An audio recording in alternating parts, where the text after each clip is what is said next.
Welcome back. Overseas convention کا شاندار انعقاد۔ یہ کنونشن بیرون ملک مقیم پاکستانیوں کے لیے حکومت پاکستان کی سنجیدہ کوششوں کی عکاسی کرتا ہے۔ بخاری صاحب، سب سے بڑی بات جو ہے وہ یہ ہے کہ ترسیلات زر میں بھی مسلسل اضافہ ہوا ہے، اور جو اوورسیز پاکستانیوں کی حکومت پر بڑھتے ہوئے اعتماد کی طرف جو ہے یہ پہلی روشنی کی کرن ہے اگر دیکھا جائے تو۔ دیکھیے، بات یہ ہے کہ یہ کنونشن جو ہے یہ باقاعدگی سے پہلے ہوا کرتے تھے، کچھ عرصے سے اس میں پتہ نہیں کیوں گیپ آ گیا ہے۔ یہ ایک انٹریکشن ہوتا ہے بٹوین دا گورنمنٹ ہو or the policy makers and the overseas Pakistanis representative, جو پاکستان کے لیے نہ صرف یہ کہ غیر ملکی سرمایہ ملک واپس بھیجتے ہیں بلکہ پاکستان کے ایمبیسڈرز بھی ہیں۔ وہ پاکستان کا فیس ہے ایک طرح سے، تو یقینی طور پر حکومت کو ان کی فیسیلیٹیشن کے لیے ایک ایکسٹرا مائل جانا چاہیے، کوئی دو رائے نہیں ہے اس کے بارے میں۔ دوسری بات یہ ہے کہ ایک کال تھی پی ٹی آئی کی کہ جناب آپ سول نافرمانی کی تاریخ شروع کریں اور جو ریمیٹنسز ہیں وہ بھیجنی بند کر دیں۔ اس کے اندر جو اضافہ ہوا ہے وہ مارچ 2025 کے دوران ترسیلات زر کا حجم 4.1 ارب امریکن ڈالر رہا، جس نے یہ سرحد پہلی بار عبور کی ہے۔ سعودی عرب سے 987.3 ملین ڈالر، یو اے ای سے 842.1، یہ موصول ہوئے صرف دو ملکوں سے۔ تو یہ ایک اچھا عمل ہے پاکستان کی لیڈرشپ جو ہے اس وقت، یہ جو پاکستان کی حکومت ہے اس کے اوپر اعتماد کا مظہر ہے۔ ایک بات تو یہ ہے۔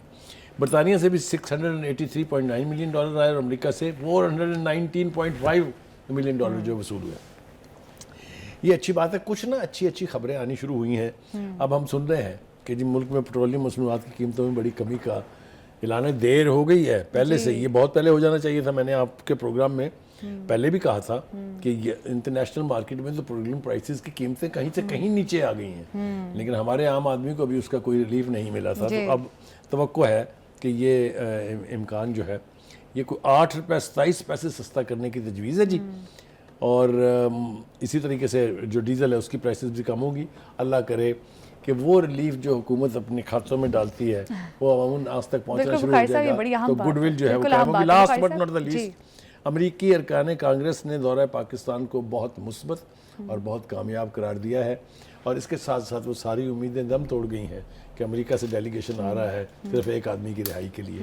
تو یہ ہے صورتحال ایز آف ٹوڈے۔ ٹھیک بخاری صاحب، یہ بڑی اہم بات ہے اور میرا خیال ہے ہمارے لیے تو امپورٹنٹ ہے کہ ترسیل زر میں بھی اضافہ ہوا، اور اگر بات کی جائے پیٹرولیم مصنوعات کی قیمتوں میں کمی آ رہی ہے، لیکن بخاری صاحب یہ بھی کہا جا رہا ہے کہ آنے والے ٹائم میں شاید مہنگائی بھی بڑھنے کے امکانات ہیں۔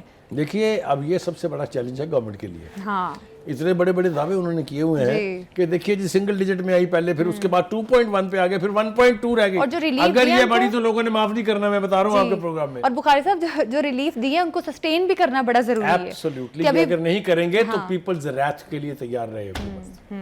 ٹھیک بخاری صاحب، ابھی گورنمنٹ جس طرح سے یا جس سپیڈ میں کام کر رہی ہے، کہیں نہ کہیں لوگوں کو بھی خوش کرنے کی کوشش کی جا رہی ہے، اور بہت سارے لوگ اس حوالے سے حکومت کی پرفارمنس کے حوالے سے کافی زیادہ اعتماد کا اظہار بھی کر رہے ہیں کہ پی ٹی آئی گورنمنٹ نے کافی زیادہ لوگوں کے لیے کام کیا، بجلی کے بلوں میں کمی کی گئی، وہ بھی ایک اہم چیز تھی۔ پھر پی ایم ایل این کی بات، جی بالکل، اور پیٹرولیم مصنوعات کی قیمتیں وہ بھی نیچے آ رہی ہیں، لیکن مہنگائی کے حوالے سے بھی ابھی یہ شبہ ظاہر کیا جا رہا ہے، ابھی کنفرم تو نہیں کہا جا سکتا کیونکہ حکومت نے باقاعدہ طور پر اعلان نہیں کیا۔ حکومت کیا سوچ رہی ہے، حکومت کیا کرنا چاہتی ہے، اس کا بہت جلدی پتہ چل جائے گا۔ بجٹ آنے والا ہے نا جون میں، مئی میں بجٹ کی پریپریشن شروع ہو جاتی ہیں، جون میں بجٹ آ جائے گا، پتہ لگ جائے گا حکومت کی اوقات کیا ہے، اس نے عوام کے لیے کوئی بہتری کی ہے یا نہیں کی ہے، سب کچا چٹھا جو ہے وہ کھل جائے گا حکومت کا۔